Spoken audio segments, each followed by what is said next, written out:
सुनीता रात को सोई तो थी, लेकिन सुबह जब वह सो करके उठी तो उसे कुछ अटपटा सा महसूस हुआ और जब उसने अपने बदन पर हाथ गिराया फेरा तो चौंक गई क्योंकि उस वक्त उसके बदन पर एक भी कपड़ा मौजूद नहीं था। दोस्तों, पूरी तरीके से निर्वस्त्र अवस्था में पलंग पर पड़ी हुई थी और जब उसकी नजर साइड में चल रहे टीवी पर पड़ती है तो वह उसकी आंखें फटी की फटी रह जाती है।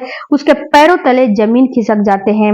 वह बिल्कुल दंग रह जाती है क्योंकि उस टीवी में उस वक्त जो वीडियो चल रहा था वह उसी का वीडियो था। इसीलिए वह पूरी तरीके से टूट टूट जाती है और उसके साथ कोई व्यक्ति संबंध बना रहा था।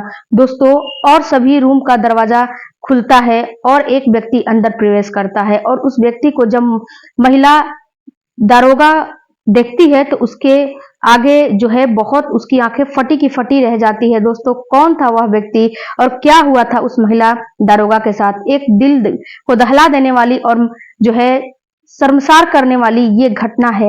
मैं आज के वीडियो में आपको लेकर आई हूँ, हाजिर हूँ फिर से एक और सच्ची घटना को लेकर। तो चैनल को सब्सक्राइब आपने नहीं किया है तो प्लीज अभी कर लेना और बगल में बेल आइकन है उसको भी प्रेस करना ताकि जब भी वीडियो अपलोड हो नोटिफिकेशन आपके पास पहुंच जाए। दोस्तों, उत्तर प्रदेश का एक शहर लखनऊ होता है। दोस्तों, लखनऊ के पुलिस मुख्यालय में तैनात एक महिला दारोगा थी जिसका नाम होता है सुनीता उपाध्याय।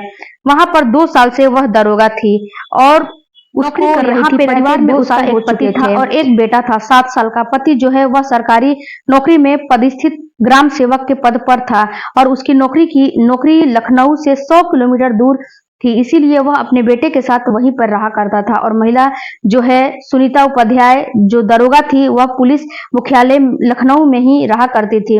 उसे वहां पर क्वार्टर जो है अलाउ कर दिया गया था। दोस्तों, बात कर रही हूँ 20 जनवरी 2016 की, जब पुलिस स्टेशन में ये वायरल वीडियो था और वायरल कहानी थी। एक हद हो जाती है, खबर आती है, तुरंत पुलिस दल पुलिस मुख्यालय में से रवाना होती है। उसमें जो होता है सुनीता उपाध्याय भी मौजूद होती है और वहां जाने के बाद स्थिति कुछ ऐसी बन जाती है कि वहां पर लाठीचार्ज हो जाता है और लाठीचार्ज के दौरान कई लोग उसमें से घायल हो जाते हैं। दोस्तों, और जब उनका उपचार के लिए अस्पताल भेजा जाता है तो मामला इतना बड़ा हो जाता है कि जो पुलिस वाले उस वक्त वहां पर मोर्चा संभालने के लिए गए थे, वहां पर ड्यूटी पर जो पुलिस वाले गए थे उन लोगों को लाइन हाजिर कर दिया जाता है और उसमें से सुनीता उपाध्याय भी होती हैं। इस लाइन हाजिर का जवाब मांगा जाता है, इसका जवाब उनको देना होता है। जो लाइन हाजिर होने के बाद इन सभी पर इंक्वायरी बैठ जाती है। दोस्तों, इंक्वायरी बैठती है तो यह जो होती है ऊपर सुनीता उपाध्याय यह काफी डर सी जाती है। इसे सस्पेंड होने का, अभी नौकरी जाने का खतरा सताने लगता है। उसी की मदद मांगने के लिए जिस थाने में यह तैनात थी उसी थाने के जो इंचार्ज होते हैं थाना SHO उनके पास ये जाती है जिनका नाम कुलदीप यादव था। कुलदीप यादव से जब जाकर यह मदद मांगती है तो कुलदीप यादव इस सुनीता को देखकर बहुत जो है परेशान हो जाते हैं और कहते हैं कि तुम चिंता मत करो, मैं ऊपर के अधिकारी से बात करूंगा और सारा चीज संभाल लूंगा। लेकिन दोस्तों, यहाँ पर बात यह थी कि सुनीता दारोगा तो थी लेकिन देखने में इतनी खूबसूरत थी कि जो भी देखता था एक बार उसको देखता ही रह जाता था। ऐसी लड़कियां मॉडलिंग करती हैं, फिल्मों में काम करती हैं लेकिन पुलिस की नौकरी नहीं करती हैं। लेकिन इसको 2 स्टार मिला हुआ था। यहीं पे जो कुलदीप था थाना इंचार्ज हो उसको देखकर मचल जाता है और वह उसकी इस मजबूरी का फायदा उठाने की सोचने लगता है। 3 फरवरी 2016 की वह शाम होती है। दोस्तों, जब कुलदीप यादव फोन लगाता है सुनीता उपाध्याय को और फोन पर सुनीता से कहता है कि तुम्हारे केस के सिलसिले में तुमसे कोई डिस्कशन करना है, क्या तुम मेरे क्वार्टर पर आ सकती हो? सुनीता कहती है इस वक्त, तब बोलता है कि हाँ इस वक्त तुम्हें आना ही पड़ेगा। इंचार्ज जो बोलता है कि हाँ इस वक्त सुनीता वहां पहुंच जाती है थोड़ी देर में और वहां जाने के बाद दरवाजा खटखटाती है। अंदर से आवाज आती है कि दरवाजा खुला हुआ है, आप अंदर आ जाओ।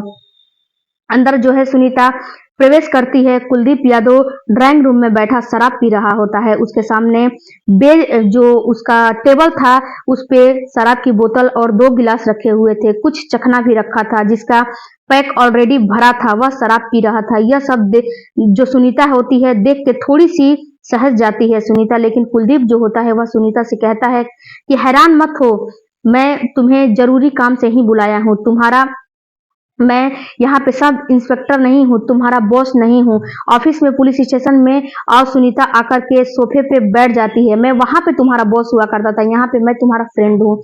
कुलदीप इस पर कहता है कि देखो, तुम्हारी नौकरी के सिलसिले में ही तुम्हें बुलाया है। मैंने ऊपर तुम्हारे लिए बात कर ली है और तुम्हें टेंशन लेने की बिल्कुल भी जरूरत नहीं है। तुम्हारे पर आंच भी मैं नहीं आने दूंगा। तुम्हारा काम हो जाएगा, तुम्हारी नौकरी सुरक्षित रहेगी। इस पर जो होती है सुनीता, वह उसे थैंक्स कहती है। तो तब तक कुलदीप गिलास में शराब डाल चुका होता है और डालने के बाद सरका देता है सुनीता की ओर। सुनीता से लेने का आग्रह करता है। सुनीता संकोच कर रही थी अपने बॉस का, वह मना करती है, लेकिन कुलदीप उस पर प्रेशर डालता है। उसे पता था कि पुलिस विभाग में 80% लोग शराब पीते ही हैं। सुनीता पर भी जोर डालता है और सुनीता मजबूर हो जाती है पैक लेने के लिए। सुनीता जब एक पैक लेती है, पीते हुए दोनों की बातचीत होती है। कुलदीप उसे फ्रैंक होने की कोशिश करता है। परिवार में कौन कौन लोग हैं, क्या करते हैं सुनीता भी उससे पूछती है और वह बताती जाती है, मेरा परिवार भी कानपुर में रहता है, मैं यहाँ पर सिर्फ अकेले ही रहती हूँ। इस प्रकार से बातों का दौर शुरू होता है, एक के बाद दूसरा, दूसरे के बाद तीसरा। अब तो तक सुनीता 3 पैक शराब पी चुकी थी और 3 पैक पीने के बाद सुनीता अच्छे खासे नशे में हो चुकी थी दोस्तों। और इसी मौके का फायदा उठाकर कुलदीप अपनी जगह से उठता है और सुनीता के करीब जाकर के बैठ जाता है। सुनीता थोड़ी सी जब कुछ हटती है तो कुलदीप और आगे बढ़ता है, उसके कंधों पर हाथ रखता है, सहलाने लगता है। सुनीता को कुछ समझ नहीं आता है कैसे इससे निपटा जाए, कैसे मना करे, क्योंकि वह तो मजबूर थी, फंसी हुई थी और शराब का जो नशा था उस पर चढ़ चुका था और पति से वह डर रही थी। तो उसके जो भींगी भींगी पलकें होती है उस पे वह चूमने लगता है और उसको और भी कुलदीप उसके करीब आने लगता है और छूने की कोशिश करता है। कुलदीप को मना करने की कोशिश करती है, लेकिन कुलदीप जो है उस पर प्रेशर बनाना चाहता है, उसे कन्विंस करने की कोशिश करता है कि सुनीता कुछ नहीं होगा, किसी को पता नहीं चलेगा, यह तुम्हारे और मेरे अलावा किसी को नहीं पता चलेगा, हम दोनों के बीच ही होगा और तुम घबराओ मत, एक बार की ही तो बात है, जो होता है हो जाने दो। न जाने कैसे सुनीता भी कन्विंस हो जाती है, उसकी बातों में आ जाती है। उसके बाद एक पैक शराब का दौर और चलता है और उसके बाद कुलदीप यादव जो होता है सुनीता को लेकर कि अपने बेडरूम में चला जाता है दोस्तों, और बेडरूम में जाने के बाद उसे निर्वस्त्र करके बेड पे चले जाते हैं और उसके बाद उससे गलत काम करने लगता है, उसके साथ संबंध स्थापित कर लेता है। और दोस्तों सुनीता भी उस समय भरपूर खुलकर के कुलदीप का साथ दे रही थी, लेकिन वह इस वक्त होश में नहीं थी और सारी रात की भावनाओं का यह वासना का दौर जो है चलता रहता है। इस प्रकार जो है दोस्तों उसके बाद जब नींद दोनों को आ जाती है, पता ही नहीं चलता है और सुबह जब सुनीता की आंख खुलती है तो अपने आप को उस बेड पे पाती है और जब खुद को देखती है तो शरीर पर एक भी कपड़ा नहीं होता है और अपने दिमाग पे जोर डालने की कोशिश करती है कि कल क्या उसके साथ हुआ है। एक एक हल्की हल्की बातें उसके दिमाग में आनी शुरू हो जाती है कि मैं यहाँ आई थी, फिर यहाँ क्या क्या उसके साथ हुआ, लेकिन अब उसे इतना पछतावा खुद पर हो रहा था कि उसने यह क्या कर डाला है। अगर वह अपने फोटो जो है हवस वाली फोटो उस वीडियो में देखती है तो वह कतई जो है ये सारे काम नहीं करती है और वह कुछ बर्दाश्त नहीं करती है दोस्तों। लेकिन असली झटका तो तब लगने वाला था सुनीता को। सुनीता जब पलट करके देखती है तो वहां पे जो एलईडी जो टीवी था उसमें उसी का वीडियो चल रहा था। इस चीज को देख के वह दंग रह जाती है।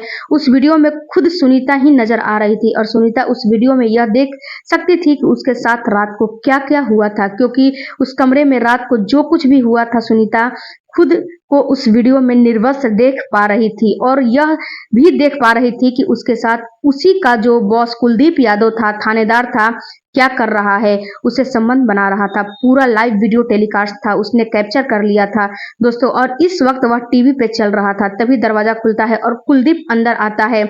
सुनीता आश्चर्यचकित नजरों से कुलदीप को देखती है। कुलदीप उसको देखकर स्माइल करता है। वह उसका जो सर है यह सब जब तब वो सुनीता है पूछती है कि यह सब क्या है, कल रात मेरे साथ इतना गलत कैसे आपने किया, मैं होश में नहीं थी, आपने मेरा फायदा उठा लिया, ऊपर से आपने मेरा वीडियो भी बना लिया और उसको आप टीवी में चला करके क्या दिखाना चाहते हो। कुलदीप कहता है टेंशन क्यों लेती हो, यह तो बस मैंने इसीलिए बना लिया, जब मन करेगा देख लिया करूंगा और बस मैं तुम सोई ही थी वही देख करके एंजॉय कर रहा था कि हमारी रात में जो हमने एक्शन किया वह एक्शन कैसे नजर आता है। सुनीता को इस वक्त बहुत गुस्सा आ रहा था लेकिन वह कुछ कर नहीं सकती थी क्योंकि एक तो वह उसका बॉस था, उसकी नौकरी इस वक्त खतरे में थी और इस वक्त उसका वीडियो भी बन चुका था क्योंकि इस वक्त कुलदीप यादव के फोन में मौजूद था। सुनीता वहां से निकल करके चली जाती है लेकिन दोस्तों अभी जो सिलसिला शुरू होता है तो कुलदीप यादव बार बार सुनीता का शोषण करने लगता है।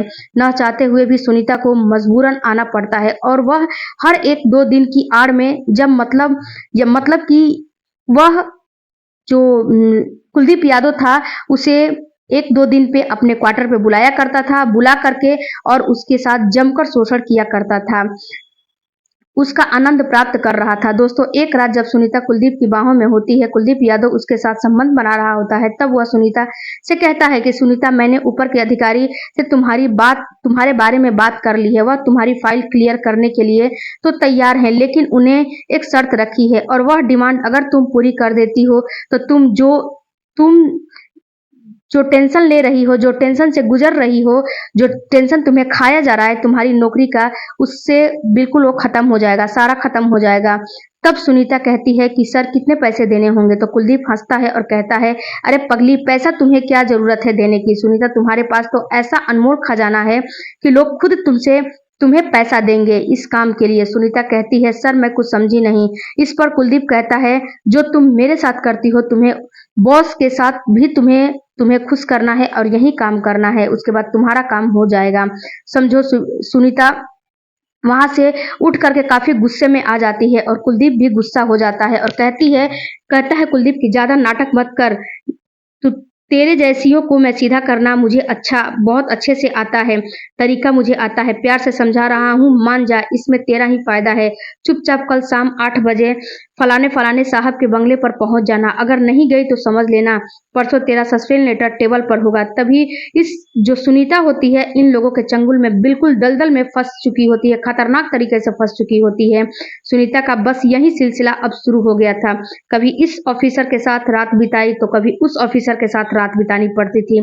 4 से 5 वरिष्ठ अधिकारियों के साथ सुनीता को सोने के लिए मजबूर किया गया था और इतना सब कुछ करने के बाद भी एक दिन वो आ जाता है दोस्तों कि सुनीता का सस्पेंड लेटर सुनीता के टेबल पर मौजूद था। सुनीता सस्पेंड लेटर को देखने के बाद शॉक हो जाती है क्योंकि इतना सब कुछ करने के बाद अपना तन मन धन सब कुछ लुटाने के बाद एक नहीं दो नहीं 5 अधिकारियों के बिस्तर गर्म करने के बावजूद भी आखिर इसका कोई फायदा नहीं हुआ था और कार्रवाई के तहत उसको सस्पेंड कर ही दिया जाता है। गुस्से से पागल हो जाती है सुनीता, कुलदीप यादव के केबिन में जाती है और वहां जाकर टेबल पर वह सस्पेंड लेटर पटकने लगती है और चिल्लाने लगती है। उसका चिल्लाना सुनकर के थाने में जो मौजूद लोग थे वह भी चौंक जाते हैं कि ऐसा क्या हुआ जो कि यह वरिष्ठ अधिकारी से चिल्ला रही है, थानेदार पर इस प्रकार से चिल्ला रही है। सब लोग जमा हो जाते हैं, सुनीता की बातें सुनने की कोशिश करने लगते हैं।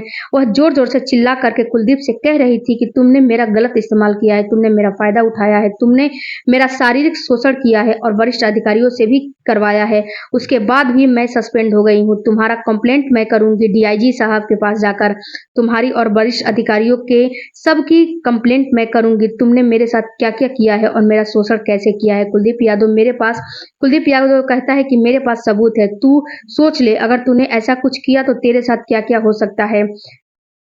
याद रखना वह वीडियो मेरा तुम्हारा अभी भी मेरे पास मौजूद है।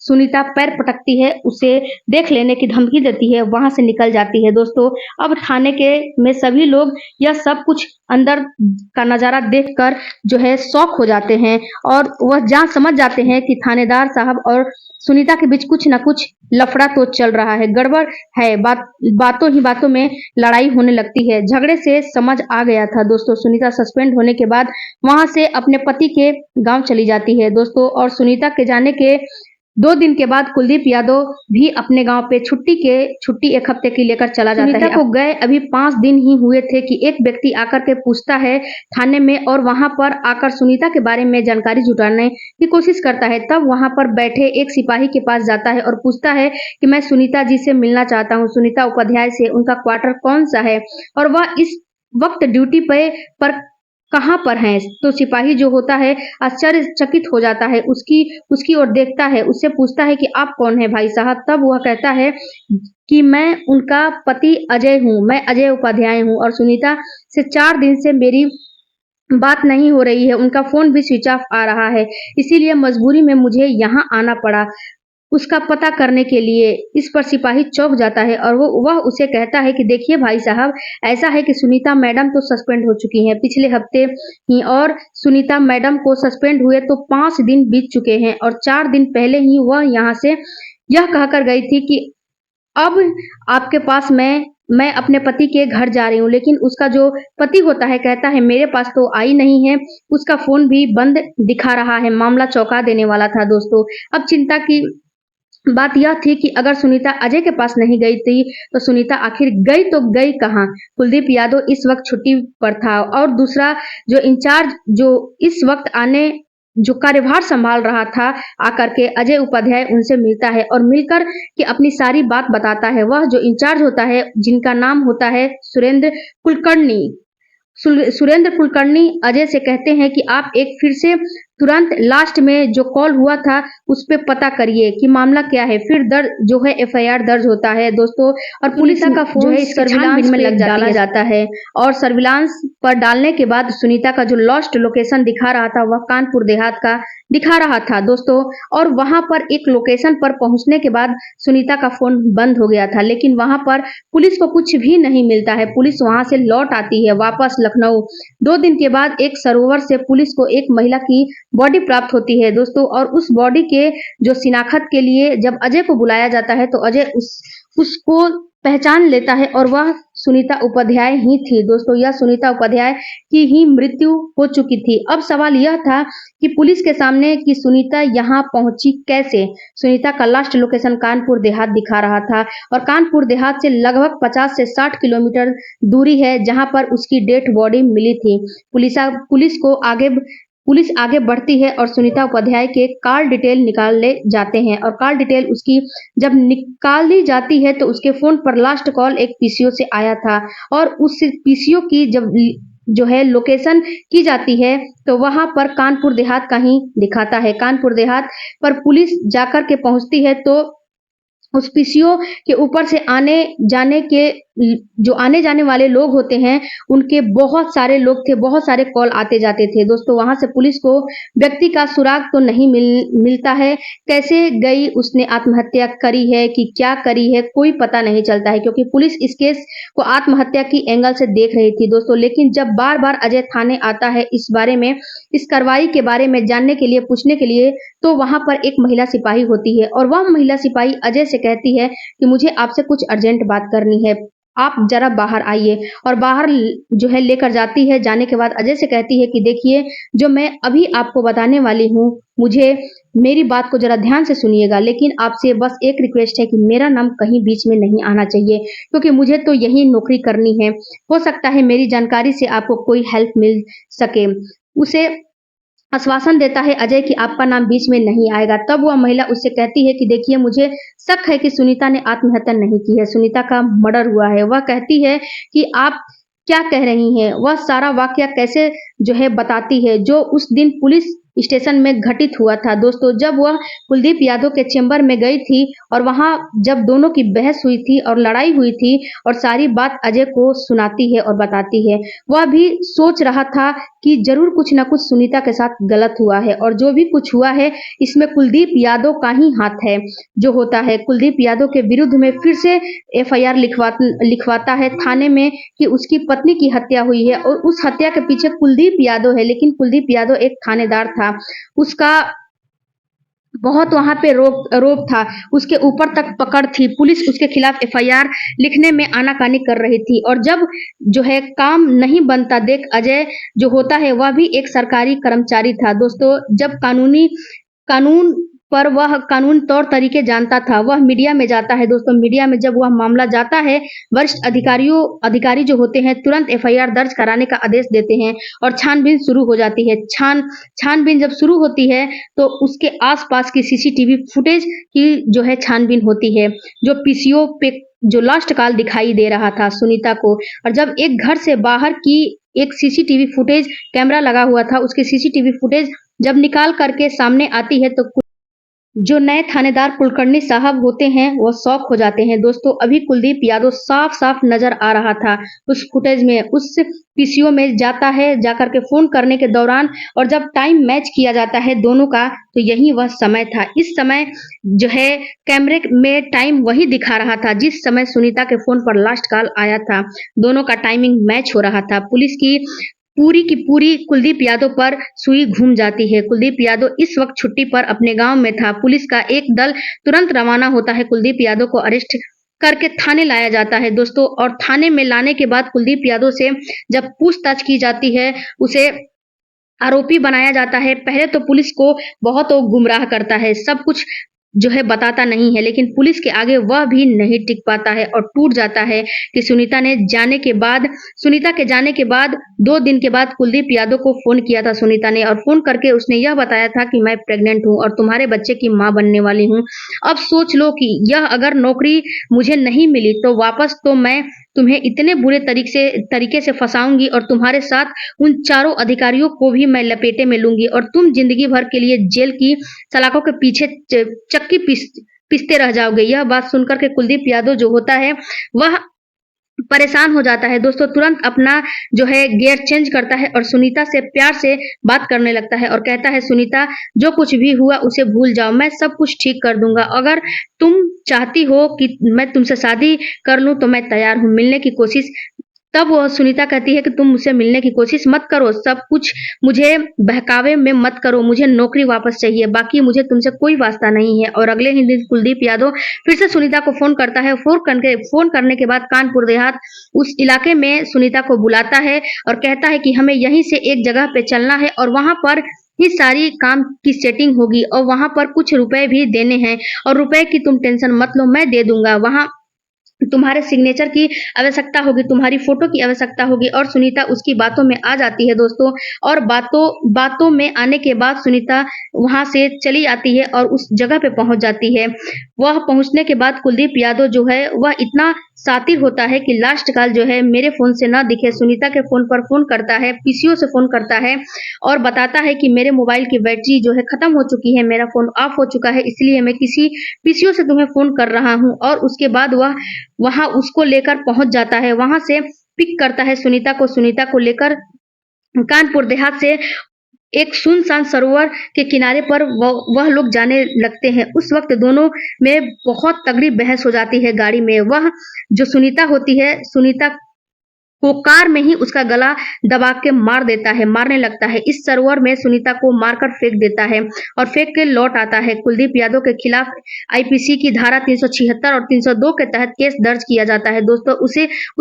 उसे आरोपी बनाकर न्यायालय के सामने पेश किया जाता है, जहां से उसे जेल भेज दिया गया था। दोस्तों अभी तक सुनीता को न्याय नहीं मिला है। हम बस न्यायालय से यही गुजारिश करेंगे और कि ऐसा सुनीता को जल्दी से जल्दी न्याय मिले, कि ताकि 100 बार ऐसे गुनाह करने से गुनाहगार डरने लगे। दोस्तों कहानी अगर सुनीता ने पहले कदम कुलदीप के खिलाफ उठाया होता, तो जब पहली बार उसने उसके साथ जिंदगी जो है दरिंदगी की थी, तभी शिकायत की होती उसके खिलाफ, तो अपने अधिकारियों के बिस्तर गर्म न करने पड़ते और जिंदा होती, अपने परिवार के साथ होती, उसे उस बच्चे को अनाथ न होना पड़ता। इस वक्त मात्र 7 साल का है, अपनी माँ से महरूम हो गया है। दोस्तों यह सब मेरा मानना है कि आपको क्या लगता है कमेंट बॉक्स में जरूर बताना। दोस्तों वीडियो को लाइक करके जाना, चैनल को सब्सक्राइब करके जाना। कहानी सुनाने का मकसद आप लोगों को परेशान करना नहीं है, आप लोगों का दिल दुखाना नहीं है, बल्कि आप लोगों को जागरूक करना।